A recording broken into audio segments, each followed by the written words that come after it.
Date है आज last day of corona year. हाँ जी, 2020 का आज लास्ट डे है 31 दिसंबर। और आज के टॉपिक करने के बाद हम करंट अफेयर पे बेस्ड क्वेश्चन करेंगे रोज़ की तरह। टॉपिक देख लेते हैं अपने। पहला टॉपिक है गाजा। दूसरा टॉपिक है जी, गवर्नमेंट ने मैंडेटरी कर दिया अभी सीट एयर बैग्स को, इसे देखेंगे। थर्ड है एमपी का एंटी कन्वर्जन बिल कैबिनेट ने अप्रूव किया है, एमपी के कैबिनेट ने, उसे देखेंगे। और ये गावी क्या है, इससे रिलेटेड न्यूज़ देखेंगे। स्टेट्स की बोरोइंग है जो उधार, स्टेट्स की बोरो का मतलब उधार, 43% से ज़्यादा बढ़ गई है पहले ही क्वार्टर में, 9th मंथ में, तो ये देखेंगे। नेक्स्ट क्या है, नेक्स्ट है जी एमपी का, एमपी से रिलेटेड न्यूज़ है। उसने राग भोपाली एग्जीबिशन अभी ऑर्गेनाइज किया है जारी जरदोजी को प्रमोट करने के लिए। तो जारी जरदोजी क्या है और राग भोपाली क्या है, इससे रिलेटेड क्या न्यूज़ है, सारी देखेंगे। तो चलते हैं अपने टॉपिक पे। फर्स्ट टॉपिक है जी गाजा। ये जी गाजा, गाजा क्या है। गाजा, पहले आप ये मैप देखिए। आप ये मैप है जी वेस्ट एशिया का, आपको पता है ना, ये ईरान है और यहाँ पे ये अफ़गानिस्तान है, ये पाकिस्तान दिखाई दे रहा है, यहाँ पे अपना प्यारा हिंदुस्तान है। तो ये वेस्ट एशिया का मैप है। यहाँ पे ये देखो जॉर्डन, ये है इज़राइल आपका, इज़राइल। पेन चेंज कर देता हूँ। ये जी इज़राइल आपको दिखाई दे रहा होगा छोटा सा। और यहीं पे यहाँ पे छोटा सा है गाजा, इज़राइल के अंदर, समझे। अब देखते हैं इस मैप में, देखो आप, ये देखो जी, ये है जी आपका इज़राइल का मैप, समझे।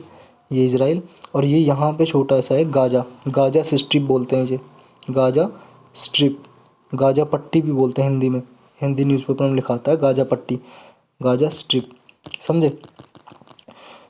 और ये जी पैलेस्तीन का पार्ट है गाजा स्ट्रिप, और ये वाला पार्ट है जो, समझे, इसे वेस्ट बैंक भी बोलते हैं। तो यहाँ पे हुआ क्या है कि ये इज़राइल है, इज़राइल चाहता है ये जो पार्ट है वेस्ट बैंक का और गाजा स्ट्रिप, इन पे कब्जा करना चाहता है, इंक्रोचमेंट की, ये पूरा इज़राइल का ही पार्ट रहे, एक कंट्री रहे इज़राइल। लेकिन जो ये वेस्ट बैंक है और गाजा स्ट्रिप, ये चाहते हैं अलग कंट्री बनाना, पैलेस्तीनियन, आपने सुना होगा पैलेस्तीनियन कन्फ्लिक्ट, पैलेस्तीनियन, फ़िलिस्तीन लिखा आता है हिंदी में, फ़िलिस्तीन या पैलेस्तीनियन, समझे। ये इनकी लड़ाई चल रही है 1948 से, 1948 से चल रही है जी, जब हमारा देश आज़ाद हुआ था ना, उसके 1 साल बाद से इनकी लड़ाई चल रही है, इनके बीच में फाइटिंग। हुआ क्या है कि इज़राइल यही चाहता है ये सारी जो रीजन है ये इज़राइल का ही पार्ट रहे, समझे। और 1948 में किस किस के बीच, इज़राइल ने अरब कंट्रीज़ के बीच, जो अरब कंट्रीज है ना यहाँ पे, जैसे इजिप्ट हो गया, ये यहाँ पे सीरिया है, ये देखो जी सीरिया है यहाँ पे, सीरिया के बीच में, लेबनान के बीच में, यहाँ पे लेबनान है जी यहाँ पे एक कंट्री, और जॉर्डन के बीच में। तो ये सारी कंट्री एक अरब कंट्रीज़ कहलाती हैं, ये सीरिया, लेबनान, जॉर्डन, इजिप्ट, और इज़राइल इनसे एक तरफ और ये सारी एक तरफ। तो ये चाहती हैं कि पैलेस्तीन अलग कंट्री बने और इज़राइल चाहता है कि नहीं, ये पूरा इज़राइल का ही पार्ट रहे, समझे। अभी बहुत सारी न्यूज़ भी थी, आपने देखा होगा कि इज़राइल को अभी स्टेट का स्टेटस दे दिया, मान मान लिया है यूएई ने, इजिप्ट ने और जॉर्डन ने, ये बहुत सारी कंट्री। अभी न्यूज़ कम से कम 10-15 दिन पहले की न्यूज़ है। तो अभी गाजा न्यूज़ में था, समझे, गाजा न्यूज़ में था। तो इससे रिलेटेड न्यूज़ क्या है ये देखते हैं। गाजा कहाँ पे, आपने देख लिया, और किस लिए ये कॉन्फ्लिक्ट रहता है। यहाँ पे क्या है, अभी जो गाजा को जो रूल करता है ना, गाजा स्ट्रिप को, मतलब जहाँ जिसका रूल है यहाँ पे, वो है जी एक इस्लामिस्ट ग्रुप है, उसका नाम है जी हमस। हमस नाम है, एक ऑर्गेनाइजेशन है, इस्लामिस्ट मुस्लिम ऑर्गेनाइजेशन, मुस्लिम ग्रुप, वो इसको रूल करता है, वहाँ इसका राज है। तो इसकी अभी पहले इसका इज़राइल से कॉन्फ्लिक्ट हुआ था 2008 में, तो उसी की एनिवर्सरी आई थी, सालगिरह, जो कॉन्फ्लिक्ट हुआ था 2008 में। तो उसी के उपलक्ष्य में इस इस्लामिस्ट ग्रुप ने, हमस ने, एक रॉकेट छोड़ा है सी में, समुद्र में, तो इस वजह से ये न्यूज़ में था।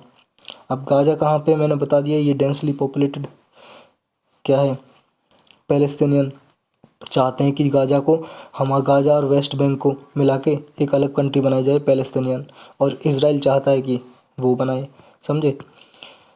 ये देखो यहाँ पे लिखा है, गाजा को कौन गवर्न करता है, रूल करता है, इस्लामिस्ट ग्रुप है, हमस है जिसका नाम, हमस, आपको याद रखना, हमस कहाँ पे है, गाजा को रूल करता है, एक ग्रुप है इस्लामिस्ट ग्रुप। और कब बना था ये हमस ऑर्गेनाइजेशन, 1987 में, इसराइल के अगेंस्ट। तो इसमें इतना ही था। चलते हैं अपने नेक्स्ट टॉपिक पे। पेन चेंज कर लें पहले। ये जी next topic, government mulls mandatory front seat airbag. Mulls का मतलब होता है जी विचार करना, प्रकट करना। मैंडेटरी का मतलब है जी कंपलसरी, कंपलसरी यानी कि अनिवार्य है हिंदी में, कि ये ज़रूरी है, करना ही करना है। मतलब जो फ्रंट सीट होती है ना किसी व्हीकल की, कार की, मान लो ये कार है, ये कार है आपकी, तो इसकी जो फ्रंट सीट होती है ना, या फ्रंट सीट पे जो ड्राइवर के लिए एयर बैग होना चाहिए। एयर बैग होता कैसा है ये देख लो आप, ये देखो जी एयर बैग। अब ये मत सोचो ये ड्राइवर गाड़ी चला रहा हर वक्त इसके साथ लगा रहेगा, ना ना, इसे दिखाई कैसे देगा फिर आगे। ये जी जब मान लो इमरजेंसी ब्रेक ली या फिर कोई किसी, ये कार है दूसरी कार से टच हो गई, एक्सीडेंट सिचुएशन आ गई, तो तब ऑटोमेटिक ये बहुत ही जल्दी विद इन ए सेकेंड ये एयर बैग ना सीट में लगा होता है, ये बाहर निकल आएगा और ये ड्राइवर के आगे आ जाएगा। तो इससे क्या होगा कि ड्राइवर की जो मौत होने से, डेथ होने से बच जाएगा, समझे। मतलब मृत्यु नहीं हुई, बहुत ही रेयर चांस होंगे, बहुत ही कम चांस होंगे कि ड्राइवर की मृत्यु हो, मौत हो, डेथ हो, समझे। इसलिए इसको मैंडेटरी किया है। किसने किया है? ट्रांसपोर्ट मिनिस्ट्री ने।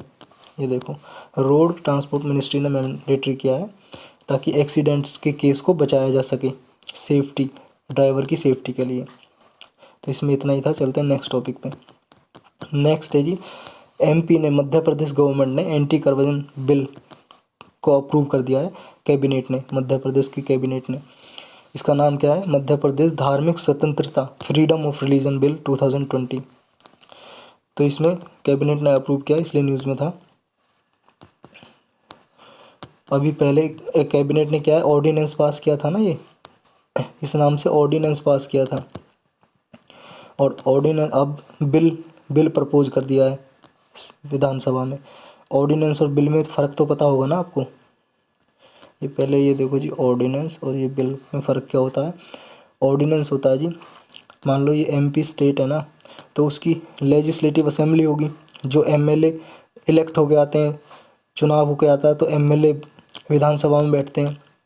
तो लॉ बनाने के, कानून बनाने का काम है जी असेंबली का। असेंबली बनाएगी, कोई भी कानून बनाएगी स्टेट में। लेकिन जब सेशन में नहीं है असेंबली, सेशन लगते हैं ना इसके, मतलब मान लो 3 बार सेशन होते हैं इंडिया में जनरली।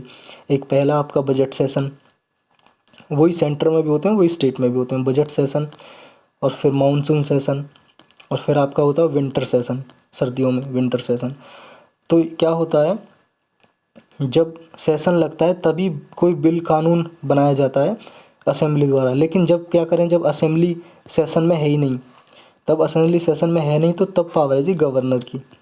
गवर्नर कोई भी कानून बना सकती है ऑर्डिनेंस लाके, समझे, कोई भी कानून ऑर्डिनेंस लाके। और हिंदी में क्या बोलते हैं ऑर्डिनेंस को?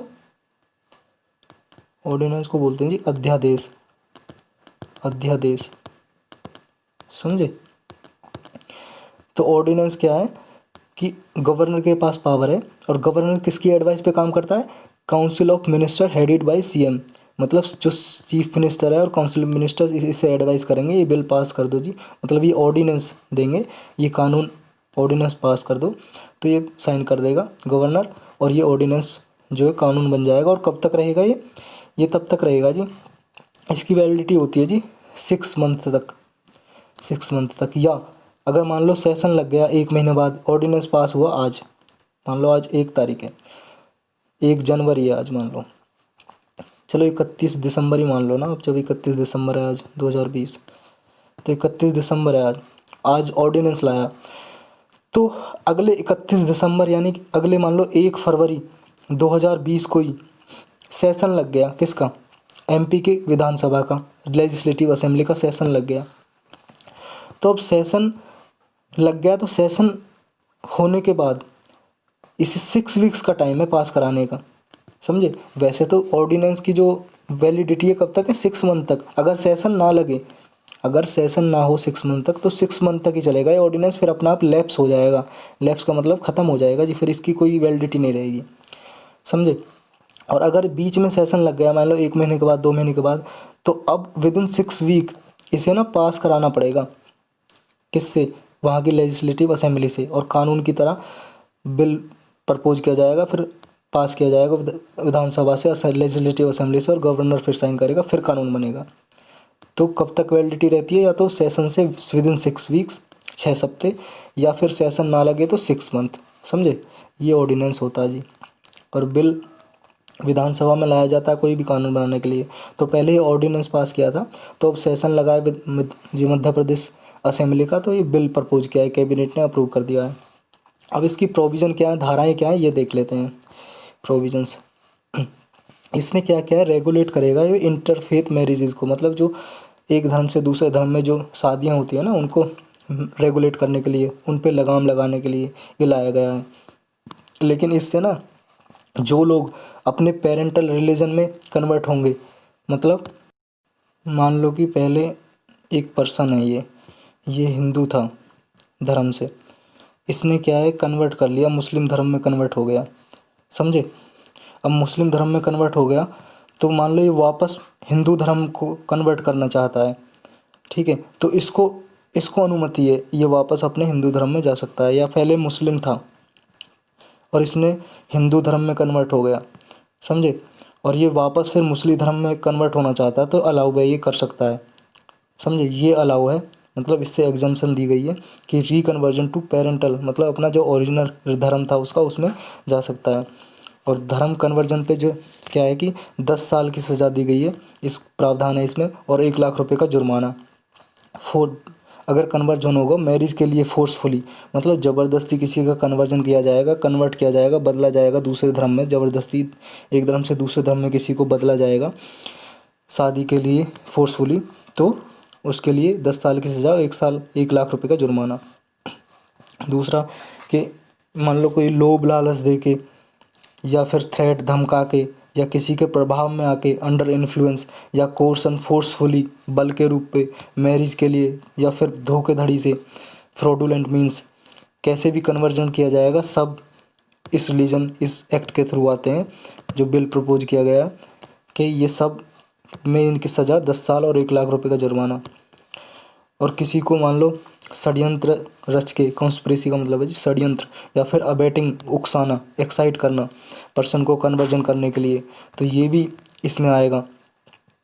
कोई ऐसा काम करेगा, कौन षड्यंत्र रच के किसी को उकसाएगा, एक्साइट करेगा, अबेटिंग करेगा कन्वर्जन करने के लिए, धर्म बदलने के लिए, तो भी उसको सज़ा मिलेगी। और फोर्सफुली कन्वर्जन ये तो बता ही दिया मैंने। और हाँ, एक बात और है जी, ये फोर्सफुली जो बल के रूप में धर्म को परिवर्तन किया जाएगा और मैरिजेज की जाएगी, शादी की जाएगी, तो ये कॉग्निजेबल ऑफेंस होगा। कौन सा? Cognizable offence and non bailable. अब इसको समझते हैं।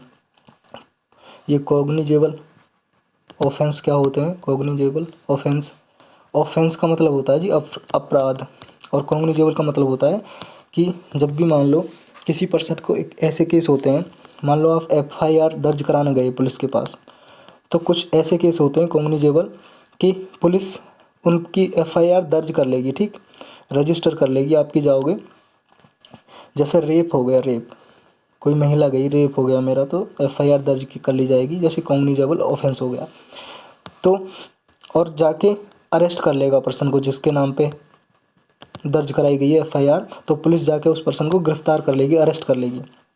लेकिन कुछ केस ऐसे होते हैं कि आप मान लो कोई FIR लिखाने गए, तो पुलिस क्या है कि उसकी FIR लिखती नहीं है, FIR रजिस्टर में नहीं लिखती, उसकी सिर्फ कंप्लेंट लिखती है दूसरे रजिस्टर में, और उसके बाद क्या जाती है, कोर्ट के पास जाती है पुलिस, कोर्ट के पास जाती है, DM जो डिस्ट्रिक्ट मजिस्ट्रेट होता है, या कोर्ट के पास, तो उससे परमिशन लेती है, वारंट लेके आती है, अरेस्ट वारंट, कि इस पर्सन के खिलाफ ऐसी कंप्लेंट आई है, उस तो अरेस्ट वारंट लेके आती है, तब जाके उसे गिरफ्तार किया जाता है, समझे। तो कॉग्निजेबल ऑफेंस क्या होते हैं, इनमें अरेस्ट वारंट की ज़रूरत नहीं होती पुलिस को, अरेस्ट वारंट नहीं चाहिए होता कोर्ट से, विदाउट अरेस्ट वारंट के किसी भी अपराधी जिसके नाम FIR दर्ज है अरेस्ट कर सकती है, समझे। लेकिन जो नॉन कॉग्निजेबल ऑफेंस होते हैं उसमें अरेस्ट वारंट चाहिए कोर्ट से, तभी पुलिस उसे कर सकती है अरेस्ट। ये तो हुआ कॉग्निजेबल ऑफेंस और नॉन कॉग्निजेबल। और नॉन बेलेबल का मतलब है जी बेल नहीं मिलेगी, जमानत नहीं मिलेगी। अगर ऐसे ये केस है कन्वर्जन से, बेल नहीं मिलेगी, बेल का मतलब होता है जमानत, जैसे जमानत पे छूट के आ जाते हैं ना, केस चलता रहता है, तो नॉन बेलेबल ऑफेंस होगा ये। अब इससे इशू और कंसर्न क्या है जी, क्या प्रॉब्लम है, ये क्या है जी, लोग कह रहे हैं कि ये फ्रीडम ऑफ, जो states are opting for laws on freedom of religion for marriages, मतलब जो लव जिहाद के बेस पे मैरिज किया जा रही हैं स्टेट्स, इसके लिए कानून बना रही है। और ये पहले क्या है कि ऑर्डिनेंस लाया था उत्तर प्रदेश गवर्नमेंट ने भी अभी 2020 में ही। तो और और कौन कौन सी गवर्नमेंट ला चुकी हैं, हरियाणा और कर्नाटक गवर्नमेंट भी कह रही हैं कि हम भी ऐसा लॉ बनाएंगे, ये गवर्नमेंट भी बोल रही है, समझे। अब इससे कुछ क्रिटिक्स हैं, जो जो आलोचक हैं, वो कुछ इसकी आलोचना कर रहे हैं, बुराई कर रहे हैं बिल की। क्या कह रहे हैं, वो कह रहे हैं कि जो मैरिज है एक कॉन्स्टिट्यूशनल लीगल बेसिस पे ना, ये रॉन्ग है धर्म ऐसा लॉ बनाना, कि धर्म के आधार पर लॉ बनाना। क्यों? क्योंकि वो आर्टिकल 21 है जो हमारे कॉन्स्टिट्यूशन का, उसका वायोलेशन करता है, उल्लंघन करता है। क्योंकि आर्टिकल 21 के अंदर फंडामेंटल राइट है जी, फंडामेंटल राइट, मौलिक अधिकार है किसी भी इंडिविजुअल को, पर्सन को, कि राइट टू मैरी करने का, शादी करने का अपने अपने चॉइस के पर्सन से। राइट टू मैरी का अधिकार है अपने, जिसको भी पसंद करता है वो किसी भी पर्सन से शादी कर सकता है, तो उसमें धर्म का कोई मतलब ही नहीं है। तो ये आर्टिकल 21 का उल्लंघन है, वायलेशन है। एक तो ये, दूसरा ये लिखने के काम आती है। मान लो आप जब क्वेश्चन लिखोगे मेंस में, तो ये लिखने के किस किस के इसके क्या क्रिटिक्स हैं, तो ये आर्टिकल 21 के अगेंस्ट है, क्योंकि राइट टू मैरी दिया हुआ है पर्सन को कि अपने वंश चॉइस, अपनी चॉइस के हिसाब से वो शादी कर सकता है। दूसरा, ये आर्टिकल 25 का भी वायलेशन है, उल्लंघन है। कैसे? क्योंकि आर्टिकल 21 में क्या है कॉन्स्टिट्यूशन में, वो देता है freedom of conscience and the practice and conversion of religion. मतलब कोई भी आदमी अपने अपने जो पसंद का जो धर्म है वो चूज कर सकता है, प्रैक्टिस कर सकता है, उसको मान सकता है, और कन्वर्जन हो सकता है अपने चॉइस के रिलीजन में। और दूसरा, इसमें ये भी अधिकार है, आर्टिकल 25 में ये भी अधिकार है कि किसी भी पर्सन को ये राइट है किसी भी रिलीजन को फॉलो ना करे, किसी भी रिलीजन को फॉलो ही ना करे, कि किसी भी धर्म को ना माने, not to follow any religion, समझे। वो चाहे तो न्यूट्रल अपना एथियस्ट रह सकता है, नास्तिक रह सकता है, किसी भी धर्म को ना करे फॉलो, ये भी अधिकार है। तो इसका वायलेशन है, ये बता रहे हैं। इसमें सुप्रीम कोर्ट ने भी मैरिज और कन्वर्जन पे केस, कई मामले आए हैं सुप्रीम कोर्ट में भी। तो सुप्रीम कोर्ट ने क्या कहा है, बहुत सारे जजमेंट में सुप्रीम कोर्ट ने कहा है कि स्टेट का और कोर्ट का कोई भी जुरिस्डिक्शन नहीं है कि वो जो किसी भी एडल्ट का एब्सोल्यूट राइट है चूज ए लाइफ पार्टनर। मतलब कोई भी आदमी अपने हिसाब से अपना लाइफ पार्टनर चूज कर सकता है, इसमें कोर्ट और स्टेट कोई दखल अंदाजी नहीं कर सकता। सुप्रीम कोर्ट ने अपने जजमेंट में कई बार बोला है।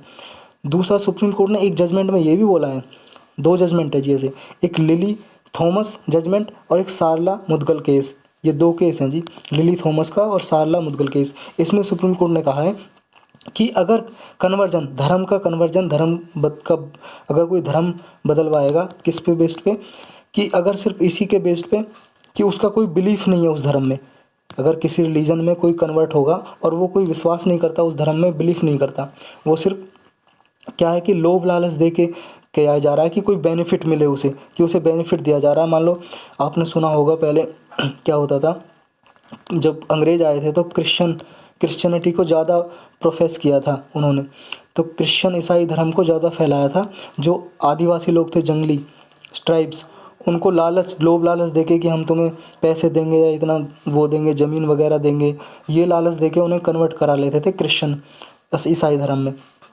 तो इससे ये भी है कि कोई भी बेनिफिट देके अगर कन्वर्जन कराएगा तो वो इलीगल है बिल्कुल, समझे। ऐसा कन्वर्जन को लोभ लालच देके या कुछ भी ऐसा करा के एक्टिविटी, जो अगर बिलीफ नहीं है पर्सन का, तब धर्म का कन्वर्जन किया जा रहा है। तो ये इतना था इसमें न्यूज़ में। चलते हैं अपने नेक्स्ट टॉपिक पे। नेक्स्ट टॉपिक है जी गावी से रिलेटेड। गावी क्या है? Global alliance for vaccine and immunisation. तो ये है क्या गावी? अभी न्यूज़ में क्यों थी? न्यूज़ में इसलिए थी जी, गावी ने क्या किया है, global alliance for vaccine and immunisation. अभी जो हमारे यूनियन होम मिनिस्टर है ना, सॉरी हेल्थ मिनिस्टर जो हमारे स्वास्थ्य मंत्रालय हैं, उनके हर्षवर्धन साहब को नॉमिनेट किया गया है गावी में मेंबर। गावी का बोर्ड होता है एक, गावी का बोर्ड है जी, इसमें मेंबर चूज किया गया है हर्षवर्धन जी को। ये हमारे हेल्थ मिनिस्टर हैं। हेल्थ मिनिस्टर को गावी के बोर्ड का मेंबर बनाया गया है। और ये रिप्रेजेंट कौन से एरिया को करेंगे? एक तो साउथ ईस्ट एशिया रीजन को। ये एरिया नहीं है जी, एशिया है, ये मिस प्रिंटिंग हो गई है। South east Asia regional office. South east Asia कौन सा होता है? हमारा इंडिया है ना, जो इंडिया से आपने आसियान कंट्री मैंने एक बार दिखाया था, यहाँ पे इंडिया के यहाँ बांग्लादेश, म्यांमार से ये इंडोनेशिया तक, ये साउथ ईस्ट एशिया बोलते हैं इसे। तो south east Asia regional office को ये रिप्रेजेंट करेंगे हर्षवर्धन जी। और वेस्टर्न पैसिफिक रीजनल ऑफिस को भी रिप्रेजेंट करेंगे गावी बोर्ड में, समझे। गावी बोर्ड में होते कौन कौन है और क्या रिस्पॉन्सिबिलिटीज़ हैं इसकी? ये क्या है जी, पॉलिसी बनाता है और डायरेक्शन देता है। किस लिए? ताकि जो वैक्सीन अलायंस है ना, उनका ऑपरेशन किया जा सके और प्रोग्राम को इम्प्लीमेंटेशन किया जा सके। इसके मेंबर कहाँ कहाँ से आते हैं इस गावी के बोर्ड में? और गावी में एक इसमें जी प्राइवेट सेक्टर से भी आते हैं, गवर्नमेंट से भी आते हैं, एक्सपर्ट भी आते हैं, और जो इनोवेशन साइंटिस्ट वगैरह भी इसमें होते हैं जी, जो इनोवेशन करने के लिए। और पार्टनर कोलैबोरेशन, कोई भी इंस्टीट्यूशन है वो भी इसमें पार्टिसिपेट करते हैं गावी के बोर्ड में, समझे, इसके मेंबर। अब गावी होता क्या है ये देख लेते हैं। गावी एक इंटरनेशनल ऑर्गेनाइजेशन है, एक अलायंस है जी। मतलब इसमें पब्लिक और प्राइवेट दोनों पार्टिसिपेट करते हैं, मतलब गवर्नमेंट भी और प्राइवेट प्लेयर्स भी, प्राइवेट सेक्टर भी। और इसमें मान लो कोई भी इंस्टीट्यूशन है प्राइवेट, वो भी पार्टिसिपेट करता है, या फिर कोई भी एनजीओ वगैरह भी पार्टिसिपेट करती हैं इसमें। एक अलायंस है ये। किस लिए अलायंस है, क्या काम है इसका? काम ये है जी इसका, पहले तो काम जानने से पहले ये जान लो कि याद रखना है ये इंटरनेशनल ऑर्गेनाइजेशन है, क्योंकि इसमें गवर्नमेंट और पब्लिक दोनों पार्टिसिपेट करती हैं। अगर इंटर गवर्नमेंट लिखा होता, इंटर गवर्नमेंटल, तो मतलब होता है कि सिर्फ गवर्नमेंट पार्टिसिपेट करती हैं। तो ये याद रखनी है, इंटर गवर्नमेंटल नहीं है, इंटरनेशनल है। प्राइवेट प्लेयर, पब्लिक सब इसमें पार्टिसिपेट करते हैं। साइंटिस्ट वगैरह कोई भी प्राइवेट इंस्टीट्यूशन, संस्था, या कोई भी इनोवेटिव कॉलेज है, कॉलेज भी पार्टिसिपेट कर सकता है, समझे। अब इसके मेंबर कहाँ कहाँ से आते हैं देखो। ये वर्ल्ड हेल्थ ऑर्गेनाइजेशन WHO से भी इसके मेंबर हैं, यूनिसेफ से भी, वर्ल्ड बैंक भी इसका मेंबर है, समझे। दूसरा, वैक्सीन इंडस्ट्रीज से जो वैक्सीन बना रही होती है ना, टीका बना रही होती है वैक्सीन, उनसे भी इनके मेंबर आते हैं, डेवलप और डेवलपिंग कंट्रीज़ दोनों से। और civil society, NGO, technical agencies, और Bill and Melinda Gates foundation, ये भी इसका मेंबर है। इसकी एक्टिविटी क्या होती है, क्या काम है, पर्पज़ क्या है इसका? पर्पज़ ये जी, इसे ना, इसका काम है गावी का वैक्सीन डेवलपमेंट को प्रमोट करना। जैसे अभी कोरोना आया, इसके लिए वैक्सीन डेवलपमेंट कराने के लिए क्या है कि ये सपोर्ट करेगी, जो भी इंस्टीट्यूशंस वैक्सीन बनाना चाहता है उसे फंड देती है, पैसे देती है और सपोर्ट करती है। और इसके पास भी साइंटिस्ट होते हैं, वो भी रिसर्च कर रहे होते हैं कि वैक्सीन बनाने में। तो इसका फ़ायदा क्या है, ये करती है जी, इसका पर्पज़ है, एक्टिविटीज़ क्या है कि जो पुअर कंट्रीज़ होती हैं उनमें उनके पास इतना पैसा नहीं होता, तो उन पुअर पीपल को वैक्सीन उपलब्ध कराई जाए और उनकी मौत होने से बचाई जाए, हेल्थ उनकी अश्योर की जाए, ठीक है, ताकि बच्चों को बचाया जा सके, to save the children's life. दूसरा क्या है, ये जब बनाई गई थी तो इसका काम था मिलेनियम डेवलपमेंट गोल को पूरा करना। ये 2000 से लेकर 2015 तक चलते थे जी, 2000 से लेकर 2015 तक मिलेनियम डेवलपमेंट गोल। लेकिन अब चलते हैं 2015 से 2030 तक का टारगेट है क्या, सस्टेनेबल डेवलपमेंट गोल। क्या, सस्टेनेबल डेवलपमेंट गोल, समझे।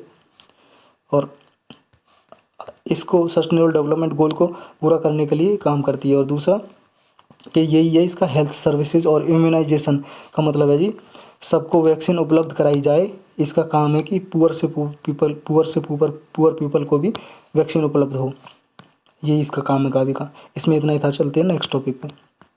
नेक्स्ट टॉपिक है जी हमारा, स्टेट बोरोज 43% मोर गेट डीपर्स इन डेट। मतलब स्टेट ने ना फर्स्ट 9 मंथ में ही पहले 9 महीने में 43% से भी ज़्यादा उधार ले लिया है, बोरो कर लिया है, और ये डेट में चले गए, मतलब कर्ज में चले गए हैं स्टेट्स फर्स्ट 9 मंथ में फाइनेंशियल ईयर के। और हमारा फाइनेंशियल ईयर होता कितना है, कब से कब तक होता है, देखो ये according to analysis by rating agency ने कहा है, ये इकरा है रेटिंग एजेंसी, स्टेट्स ने इतना लिया है 3,87,400, 3,87,400 करोड़ ले लिया फर्स्ट 9 मंथ में of the financial year 2020। India का जो फाइनेंशियल ईयर है ना, इंडिया का जो फाइनेंशियल ईयर है वो 1 मार्च से लेके 1 अप्रैल से लेके 1 अप्रैल से लेके और 31 मार्च तक चलता है क्या, फाइनेंशियल ईयर, समझे, 1 अप्रैल से लेके 31 मार्च तक। तो पहले ही 9 महीने में जो स्टेट्स हैं उन्होंने 43% ज़्यादा उधार ले लिया, इसलिए न्यूज़ में था। अब कितना लिया है कितना नहीं वो काम का नहीं है, काम का ये है जी बोरोइंग करता कैसे है स्टेट, और कॉन्स्टिट्यूशन में क्या प्रावधान है, कौन सा आर्टिकल है, ये हमें जानने हैं। तो इसके लिए 2 आर्टिकल है जी, आर्टिकल 292 और आर्टिकल 293। आर्टिकल 292 में गवर्नमेंट ऑफ इंडिया मतलब सेंट्रल गवर्नमेंट, यूनियन गवर्नमेंट उधार ले सकती है, बोरोइंग कर सकती है। और आर्टिकल 293 के अनुसार कौन सी स्टेट गवर्नमेंट कर सकती हैं बोरोइंग, समझे, ये याद रखना। आर्टिकल 292 में गवर्नमेंट ऑफ इंडिया मतलब सेंट्रल गवर्नमेंट, और 293 में स्टेट गवर्नमेंट कर सकती है बोरोइंग। अब आर्टिकल 293 में स्टेट्स कैसे बोरो करती है ये देखते हैं। ये प्रोविज़न है जी आर्टिकल 293 में, क्या प्रोविज़न है कि कोई भी state with in the territory of India मतलब भारत से ही इस आर्टिकल के अनुसार इंडिया से बोरोइंग कर सकती है। कहाँ कहाँ से कर सकती है, देखो जी, मार्केट से कर सकती है, या गवर्नमेंट ऑफ इंडिया से, कंसोलिडेटेड फंड ऑफ इंडिया से, या आरबीआई से बोरोइंग उधार लेती है, समझे। तो बोरोइंग कर सकती है, क्या है कि एग्जीक्यूटिव पावर है स्टेट की। एग्जीक्यूटिव पावर का मतलब है जी, देखो हमारे कॉन्स्टिट्यूशन में हमारी गवर्नमेंट का स्टेट पे हो या सेंटर पे हो 3 पिलर होते हैं ना, एग्जीक्यूटिव, लेजिस्लेचर और जुडिशियरी।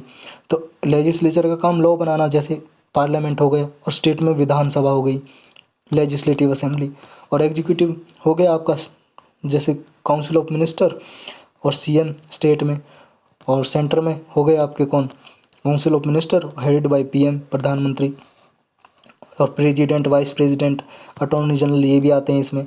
लेकिन अभी हमें फोकस करना है काउंसिल ऑफ मिनिस्टर और सीएम पे।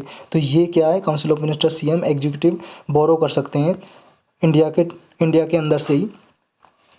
और कितनी लिमिट तक, ये इनकी जो कोलेटरल होती है ना, मतलब कि किस पे बेस पे कर सकते हैं, ये कंसोलिडेटेड फंड ऑफ स्टेट होता है ना, एज ए सिक्योरिटी यूज करते हैं, उसके बेस पे बोरो करता है स्टेट कोई भी।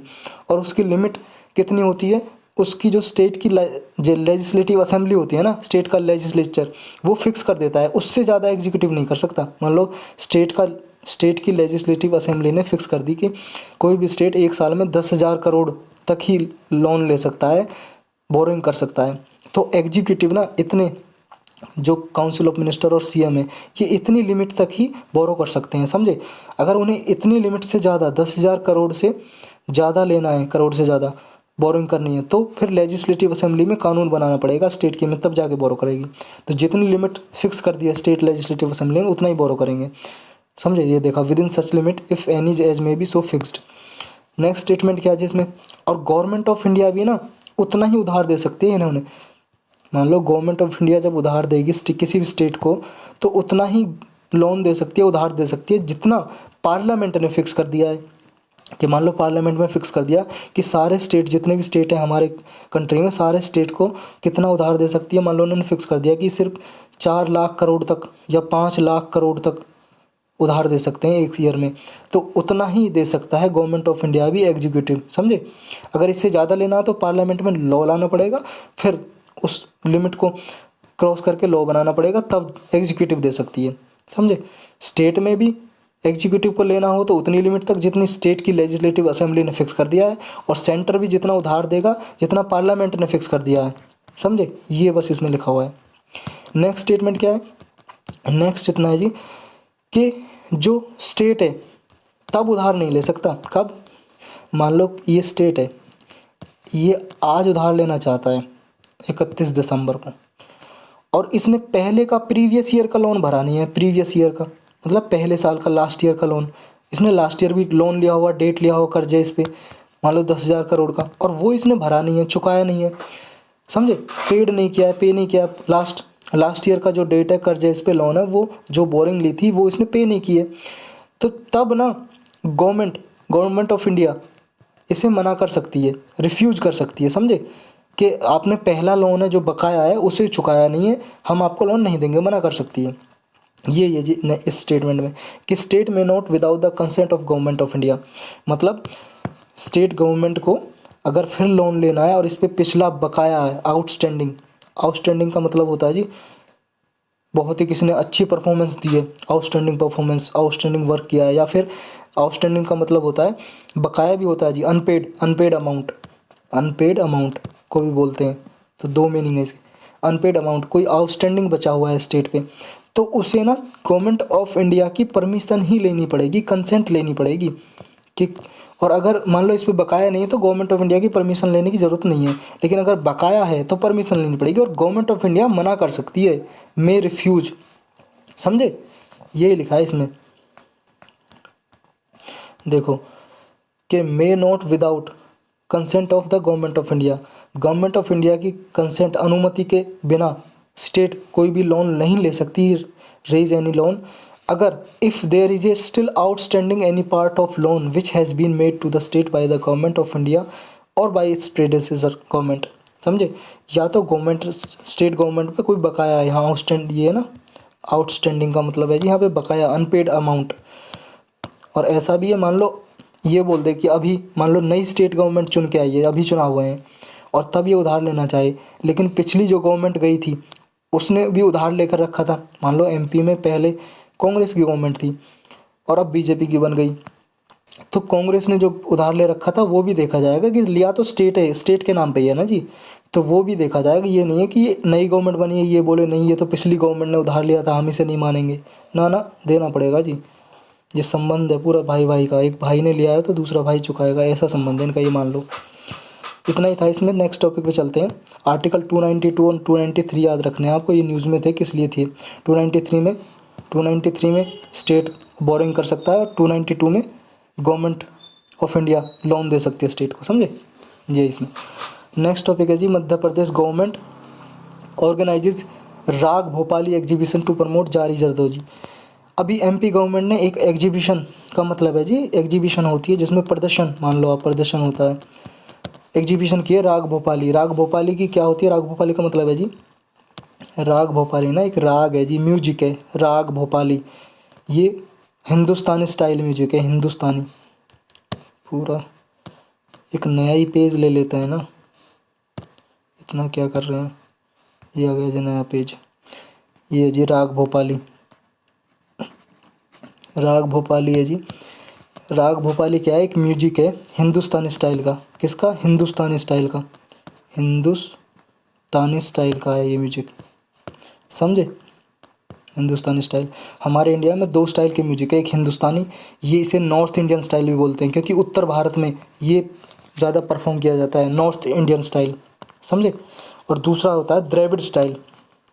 दो दो तरह के म्यूजिक होते हैं जी, एक हिंदुस्तानी स्टाइल और एक द्रविड़ स्टाइल, ये साउथ इंडिया में परफॉर्म होता है, साउथ इंडिया में, और ये नॉर्थ इंडिया में। तो राग भोपाली किसका है, हिंदुस्तानी स्टाइल का पार्ट है राग भोपाली। और अभी इसकी एग्जीबिशन कराई थी किसने, एमपी गवर्नमेंट ने, ये आ गया जी, एमपी गवर्नमेंट ने एग्जीबिशन कराई थी और उस एग्जीबिशन में ना जारी जरदारी क्राफ्ट को प्रमोट किया था। अब ये जारी जरदोजी, ये जारी दरदोजी, जारी दर क्या है, ये जारी जरदोजी, जारी जरदोजी क्राफ्ट क्या है ये देखते हैं हम क्या है। ये एक बुनाई होती है जी, बुनाई कढ़ाई, जैसे आपके कपड़ों पे बुनाई कढ़ाई होती है ना, कढ़ाई होती है एक, उसको ही बोलते हैं। ये एक एम्ब्रॉयडरी है, एम्ब्रॉयडरी, एम्ब्रॉयडरी का मतलब यही है, कपड़ों पे कढ़ाई, आपके मान लो लड़कियों के सूट वगैरह होते हैं उन पे कढ़ाई, दुपट्टे पे कढ़ाई, ऐसी कढ़ाई है इनके। ये क्या है, इसमें क्या यूज़ करते हैं, मेटेलिक थ्रेड, मतलब धातु का, मेटल का बना एक धागा होता है और उस धागे को बोलते हैं काला बट्टू, क्या बोलते हैं, काला बट्टू। और ये जारी बनाने के लिए यूज में होता है, समझे। मेन जो जारी का प्रोडक्शन है ना वो भोपाल में होता है, इसका सेंटर भोपाल में है, भोपाल में। और इसके 3 टाइप हैं, डिफरेंट काइंड में जारी वर्क के, वो 3 टाइप देखते हैं हम कौन कौन से। एक तो जी जरदोजी, जारी जरदोजी नाम से, समझे। जो भी नाम मैं बताऊंगा 3 उसके सामने जारी अपने आप लगा लेना आपको, जारी जरदोजी पहला। ये क्या है, ये भी बुनाई कढ़ाई है, एक वैरायटी है। इसमें गोल्ड, सोने का थ्रेड, सोने का धागा यूज करते हैं और बीड्स, स्प्रेंगल, कोट ये यूज़ करते हैं सजाने के लिए। जो वेडिंग, जो शादी के वस्त्र वगैरह होते हैं ना, कपड़े, वेडिंग आउटफिट्स, उनमें यूज किया जाता है, या फिर कुशन, कर्टेन, पर्दे वगैरह, कोट वगैरह में कढ़ाई वगैरह बुनाई करनी हो उसमें यूज़ किया जाता है। ये होती कैसे, ये देख लो आप, ये जी आपका कपड़ा, आपने कभी देखी होगी ऐसी कढ़ाई बुनाई, है ना। ये सोने गोल्ड के थ्रेड से यूज किया जाता है, बहुत महंगी होती है क्योंकि गोल्ड का थ्रेड यूज हो रहा है ना इसमें, ये होती है। नेक्स्ट है जी हमारी किससे रिलेटेड है, नेक्स्ट है जी कामदानी। जारी अपने आप लगा लेनी है आगे, जारी, कामदानी। ये क्या है, ये निडल वर्क है, मतलब सुई होती है ना, तो सुई, छोटी सी सुई, उससे काम किया जाता है, निडल से, पिन से। इसमें लाइटर पिन होती है एक, उससे किसमें, स्कार्स में, दुपट्टे में, या वेल्स, घूंघट में, या फिर कैप्स में, टोपी वगैरह में, टोपा होता है उसमें कढ़ाई बुनाई की जाती है कामदानी में। और जो जैसे गर्ल्स के सूट होते हैं ना, लड़कियों के सूट वगैरह गर्ल्स के, उन पे गले वगैरह पे जो कढ़ाई होती है वो भी इसमें आती है, वो भी की जाती है। ये कैसी होती है, ये देख लो आप, ये देखो जी, ये कढ़ाई, ये कामदानी है। डिफरेंस पता चला आपको। ये देखो इसमें अलग ही फूल टाइप बने हुए हैं जरदोजी में, और कामदानी में ये देख लो आप, ये ऐसी होती है। और नेक्स्ट है ये आपकी मीना वर्क, जारी मीना वर्क, जारी मीना वर्क। इसमें क्या है, ये इसमें इसमें भी कढ़ाई होती है, लेकिन इसमें गोल्ड पे होती है। किसमें, गोल्ड पे कढ़ाई, एम्ब्रॉयडरी का मतलब कढ़ाई बुनाई गोल्ड पे होती है, सोने पे। जैसे सोने के कंगन हो गए, या फिर कोई गले में पहनने वाला हार हो गया। ये देख लो आप, ये जी कढ़ाई, ये आपके कंगन, और ये जी कढ़ाई जो हो रही है ऊपर, इसी को बोलते हैं मीना वर्क, समझे। आज के टॉपिक इतने ही थे जी, ख़त्म हुए। अब हम क्वेश्चन करेंगे, तो आप तैयार हो क्वेश्चन करने के लिए, बोलो यस। यस, चलो तो फिर क्वेश्चन करते हैं। ये जी क्वेश्चन हमारे कहाँ पे, ये आगे जी क्वेश्चन। फर्स्ट क्वेश्चन है जी, consider the following statement regarding international court of justice. इसका क्वेश्चन मैंने कल या परसों भी पूछा था आपसे। इंटरनेशनल कोर्ट ऑफ जस्टिस, आपको बताना है इसके बारे में कुछ स्टेटमेंट दी गई हैं, कौन सी सही है, राइट, विच स्टेटमेंट अब दी गई है, कौन सी करेक्ट स्टेटमेंट है, ये बताना आपको। फर्स्ट है, international court of justice ICJ has no jurisdiction to try individuals accused of war crimes और क्राइम्स अगेंस्ट ह्यूमैनिटी। ये कह रहा है स्टेटमेंट कि ICJ है जो इंटरनेशनल कोर्ट ऑफ जस्टिस, उसके पास ऐसा कोई जुरिस्डिक्शन, ऐसा कोई अधिकार, कोई भी पावर नहीं है कि वो इंडिविजुअल पर्सन के केस इसमें सुनाई करे, समझे। मतलब ये कहना चाह रहा है कि इस कोर्ट में इंडिविजुअल पर्सन का कोर्ट नहीं सुना जाता, नहीं सुना जाता। तो क्या ये सही है, ये बताना आपको। ICJ act as a appeal court for any international tribunal. ये कहना चाह रहा है कोई भी इंटरनेशनल ट्राइब्यूनल है, जैसे मान लो PCA, permanent court of arbitration, ये एक ट्राइब्यूनल है, तो इसकी अपील इसमें जा सकती है क्या, ये बताना आपको, सही है कि गलत है। ये तीसरा कह रहा है, judgement of the ICJ are final and without appeal. जो ICJ ने एक बार जजमेंट दे दिया वो फाइनल है जी, अंतिम है, एक बार बोला तो बोला, फाइनल, और इसकी कोई अपील नहीं होगी, कहीं पे भी आप अपील नहीं कर सकते इसके अगेंस्ट। तो ये बताना आपको कौन सी स्टेटमेंट सही है। आपके आंसर है जी ये 1 and 2, 2, 3, 1, 3, 1 ओनली। बताओ जी। देखो जी, पहली स्टेटमेंट तो बिल्कुल सही है, इंडिविजुअल पर्सन के अगेंस्ट इसका कोई राइट नहीं है, नो राइट, यही कह रहा है, कोई अधिकार नहीं है। ये सिर्फ जो गवर्नमेंट के बीच में, स्टेट, एक कंट्री का दूसरी कंट्री के बीच में होता है ना डिस्प्यूट, उसी को लेता है। न्यूज़ में अक्सर इसलिए रहता था, अभी भी न्यूज़ में इसलिए था क्योंकि आपको पता पाकिस्तान और इंडिया के बीच में अभी ICJ में केस गया था। कौन सा, जो कुलभूषण यादव का नाम सुना आपने, कुलभूषण यादव, एक हमारे नेवी ऑफिसर हैं, नेवी ऑफिसर कुलभूषण यादव। तो पाकिस्तान ने ना हमारे इस अधिकारी को पकड़ लिया था, तो कैद कर रखा है, अभी डिटेन कर रखा है, तो इसका केस चल रहा है ICJ में, तो इसलिए भी न्यूज़ में था, समझे। और दूसरी स्टेटमेंट कह रही है, पहली तो सही है, दूसरी कह रही है कि ये कोर्ट है जिसमें किसी भी ट्राइब्यूनल की अपील की जा सकती है।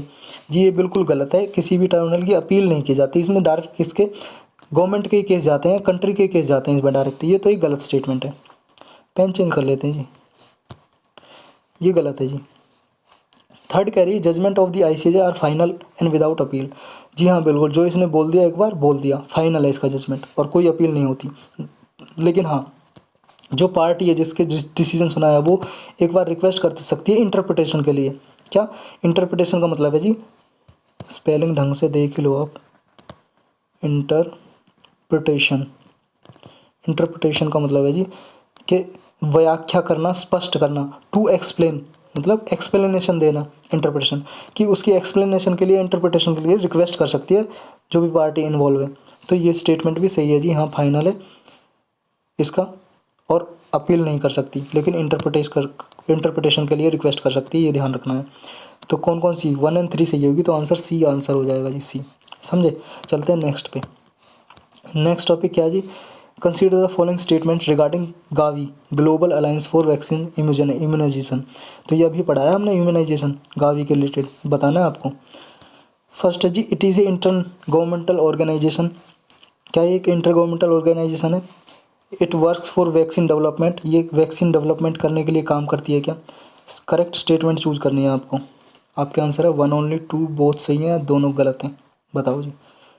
देखो जी, मैंने बताया था आपको पढ़ाते टाइम पे, इंटर गवर्नमेंटल नहीं है, इंटरनेशनल है, मतलब इसमें प्राइवेट भी हैं और पब्लिक भी हैं। तो ये गलत स्टेटमेंट है। और दूसरी सही है, हाँ वैक्सीन डेवलपमेंट के लिए काम करती है, टीका बनाने के लिए।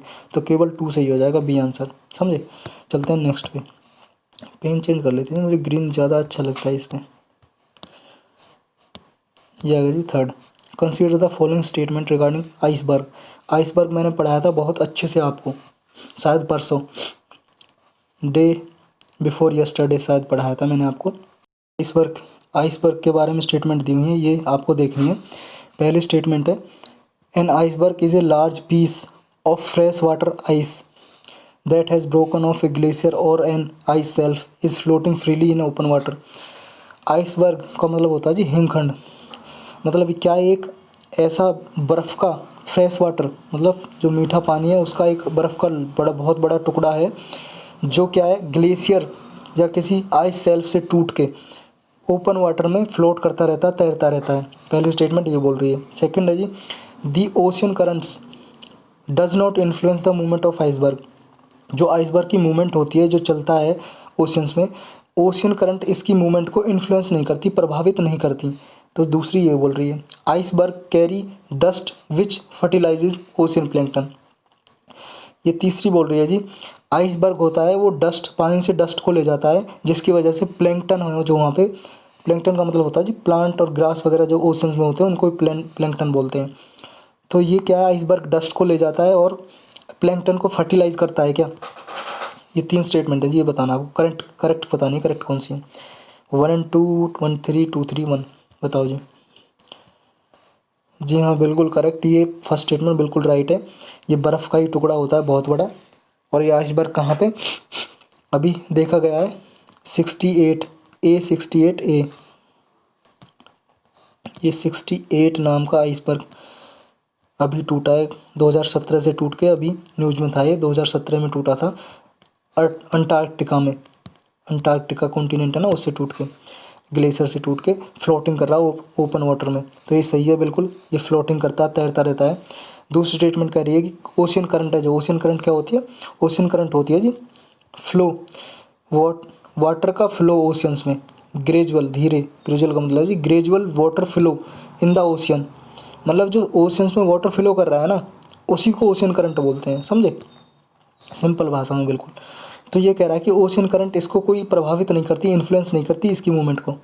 जी बिल्कुल गलत है जी, ओशियन करंट करती है। पानी जिस तरफ जाएगा तो ये भी तो आइसबर्ग को उस तरफ लेके जाएगा, इन्फ्लुएंस करेंगी, प्रभावित करेंगी। तो ये गलत स्टेटमेंट है, पेन चेंज कर लेते हैं, ये गलत है जी।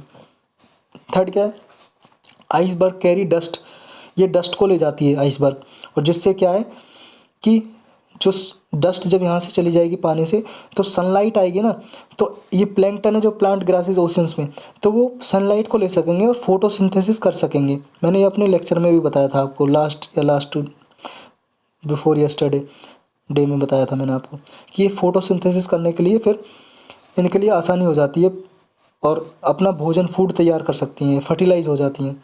तो ये स्टेटमेंट भी सही है, बिल्कुल करेक्ट है। तो 1 और 3 सही है, दूसरी गलत है। तो आंसर क्या हो जाएगा, बी, 1 और 3। चलते हैं नेक्स्ट पे। नेक्स्ट है जी, according to the constitution of India, the governor shall from time to time summon the house of each house of the legislature of the state to meet the at such time and place as he thinks fit। मतलब संविधान के अनुसार, constitution के अनुसार जो governor है, राज्यपाल, वो time to time each house को, जो लेजिस्लेटिव असेंबली है या जिस स्टेट में लेजिस्लेटिव काउंसिल है, तो लेजिस्लेटिव असेंबली और लेजिस्लेटिव काउंसिल को समन कर सकता है, मतलब मीटिंग बुला सकता है जब वो चाहे जिस प्लेस पे चाहे जिस टाइम चाहे बुला सकता है क्या, ये बताना है आपको। दूसरा, जो गवर्नर है, राज्यपाल, जो ये मीटिंग बुलाता है कैबिनेट की, तो वो ऑलवेज क्या है, जो समन बुलाता है ना, सेशन वगैरह कुछ भी, वो always has to act on the aid and advice of cabinet. Cabinet की एडवाइस पे ये काम करेगा हमेशा, always, and can not decide on his or her own on summoning the house को समन करने पे, बुलाने पे, मीटिंग बुलाने के लिए अपनी खुद की डिस्क्रिप्शन नहीं लगा सकता, ये हमेशा कैबिनेट की एडवाइस पे काम करेगा। तो आपको बताना है कौन सी स्टेटमेंट करेक्ट है। अरे ये कौन सा पॉइंट हो गया, ये जी, बताओ जी, फर्स्ट सही है, दूसरी या दोनों गलत हैं, बताओ जी। देखो जी, पहली स्टेटमेंट तो बिल्कुल सही है कि संविधान के अनुसार गवर्नर किसी जिस प्लेस पे चाहे जिस टाइम पे चाहे वहाँ समन कर सकता है, मीटिंग बुला सकता है हाउस की, जैसा वो फिट समझे। लेकिन ये स्टेटमेंट गलत है जी, ऑलवेज के कारण। ऑलवेज ऐसा नहीं करता, हाँ वो कैबिनेट की एडवाइस पे बुलाता है, लेकिन ऑलवेज नहीं। मान लो जब जो गवर्नमेंट है उसके पास मेजोरिटी नहीं है असेंबली में, कोई भी गवर्नमेंट कब तक टिकी रहती है, जब तक बहुमत है, उसके पास मेजोरिटी है असेंबली में। तो अगर असेंबली में मेजोरिटी नहीं है तो ये अपनी अपनी डिस्क्रिशन पे, अपनी मर्जी से भी बुला सकता है, इसकी कैबिनेट की एडवाइस की ज़रूरत नहीं है, समझे। तो ये गलत हो जाएगा, तो इसका आंसर हो जाएगा ओनली वन करेक्ट। चलते हैं नेक्स्ट पे। नेक्स्ट है जी, consider the following statements regarding pneumococcal disease के बारे में आपको स्टेटमेंट कंसीडर करनी है। इसमें फर्स्ट दी हुई है जी, pneumococcal disease is a bacterial disease and is significant contributor for under 5 mortality rate world wide. ये बोल रही है जी, जो निमोकोकल डिसीज़ है ये एक बैक्टीरियल डिसीज़ है, बैक्टीरिया से फैलती है, और क्या है, पूरे वर्ल्ड में इससे सबसे ज़्यादा जो मृत्यु होती है, डेथ होती है, ये मोर्टेलिटी का मतलब है जी डेथ, मृत्यु, वो 5 साल के बच्चे में होती है। जो 5 साल की एज से कम बच्चे होते हैं उनमें ज़्यादा डेथ होती है क्या, निमोकोकल डिसीज़ से। निमोकोकल निमोनिया ही है जी, ये निमोनिया मैंने पढ़ाया था, आपको याद करना है आपको। सेकंड स्टेटमेंट कहती है pneumococcal disease is spread through infected person to others by direct contact with respiratory secretions like saliva mucus. ये कह रहा है जी, जो ये डिसीज़ है निमोकोकल, ये स्प्रेड होती है, फैलती है किससे, डायरेक्ट कॉन्टैक्ट में आने से। जैसे मान लो कोई इन्फेक्टेड पर्सन है, कोई बीमार है निमोनिया से, इस डिसीज़ से, तो उसके डायरेक्ट कॉन्टैक्ट में आएगा, या फिर सलाइवा से, लार से, या मुकस मतलब होता है जी कफ बलगम होता है, उसका पड़ने से, मान लो किसी और पर्सन पे चला जाए, छींकने से, खांसने से, उससे फैलती है क्या ये। थर्ड स्टेटमेंट क्या बोलती है, pneumococcal conjugate vaccine is included in India's universal immunisation programme. ये इंडिया का एक प्रोग्राम है जी, यूआईपी। ये क्या जी, इसमें बच्चों को ना 5 साल से कम के बच्चों को वैक्सीन लगाई जाती हैं बहुत सारी, जैसे टेटनस का टीका लगाया जाता है, टेटनस का, या पर्ट्यूसिस, या हेपेटाइटिस बी, इनके टीके लगाए जाते हैं, वैक्सीन लगाई जाती है। तो ये तीसरी स्टेटमेंट करिए, क्या ये वैक्सीन है जो निमोनिया की, ये वैक्सीन भी यूआईपी के अंदर इंक्लूड है क्या, ये बताना है आपको, समझे। तो अब करेक्ट स्टेटमेंट बतानी है आपको कौन सी, ए कर दो 1 3 2 3 और ऑल ऑफ दी, कौन सा स्टेटमेंट है। देखो जी, मैंने बताया था, आपको पढ़ाया था निमोनिया के बारे में, ये डिसीज़ है, बैक्टीरिया से भी फैलती है, वायरस से भी फैलती है, और फंगी से भी फैलती है। तो स्टेटमेंट सही है, इसमें बैक्टीरिया दिया तो बैक्टीरिया से भी फैलती है। और जो अंडर 5 के बच्चे हैं ना, 5 साल से कम के बच्चे, वही उनकी मृत्यु सबसे ज़्यादा जो होती है, मोर्टेलिटी रेट उन्हीं में ही सबसे ज़्यादा है। दूसरी कह रही है स्प्रेड होती है सलाइवा से, मुकस से, डायरेक्ट कॉन्टैक्ट आने में, बिल्कुल सही है जी, ये ऐसी ही फैलती है बीमारी। थर्ड क्या है, जो वैक्सीन है ये, हाँ जी बिल्कुल यूआईपी प्रोग्राम के अंदर इंक्लूड है, तो ये भी सही है। तो आंसर हो जाएगा जी ऑल ऑफ दी अबव, ये हो जाएगा जी। लास्ट में एक इम्पोर्टेंट बात है जी, वो क्या है, वो आपको करनी है, तभी आपको सब कुछ समझ में आएगा। वो क्या है, आपको करना है जी, देखो जी नीचे लिखा होगा सब्सक्राइब का बटन, वो सब्सक्राइब के बटन पे आपको दबाना है और वीडियो को शेयर करना है, समझे? ये करना है आपको, सब्सक्राइब और शेयर ज़्यादा से ज़्यादा। देखो सब्सक्राइब शेयर करोगे तो मुझे कॉन्फिडेंस आता है कि हाँ कोई बंदा देख रहा है और उसे अच्छा लग रहा है, तो मैं ज़्यादा से ज़्यादा अच्छी वीडियो, अच्छे अच्छे क्वेश्चन, ताकि आप एग्ज़ाम क्रैक कर पाओ। और मेरा दावा है कि आप ये करंट अफेयर पढ़ लेंगे, करंट अफेयर कहीं से भी पढ़ने की ज़रूरत नहीं है। तो आज के लेक्चर में सिर्फ इतना ही, ज़्यादा मैं लेक्चर नहीं दूंगा। और थैंक यू वेरी मच। अब वेट करो अगले दिन के लिए।